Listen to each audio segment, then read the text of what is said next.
जिलापाल विकास भवन सम्मिलनी कक्षठारे यौन निर्यातना प्रतिरोध जिलापाल कवींद्र कुमार साहू अध्यक्षतार एक बैठक अनुष्ठित हो जाइए। विभिन्न कार्यालय महिला कर्मचारी माने कार्य करिथांती। कर्म क्षेत्र में केतक महिला प्रति होता यौन निर्यातनार शिकार होती प्रतिरोध करने तथा सेमानक सुरक्षा तथा अभियोग शुणाणी सरकार द्वारा लागू होता अधिनियम प्रत्येक स्तर में कड़ाकड़ी भाव लागू करने और प्रत्येक कार्यालय 10 रु अधिक कर्मचारी अच्छा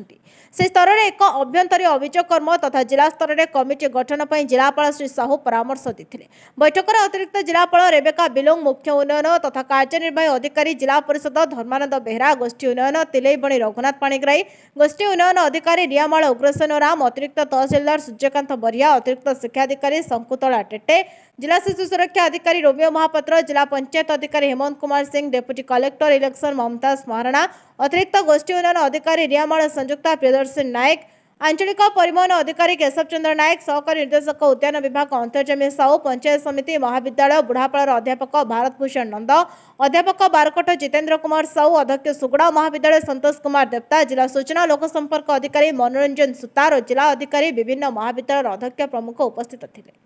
देवगढ़ टिकेश्वर गुरुंक रिपोर्ट नायवती टीवी।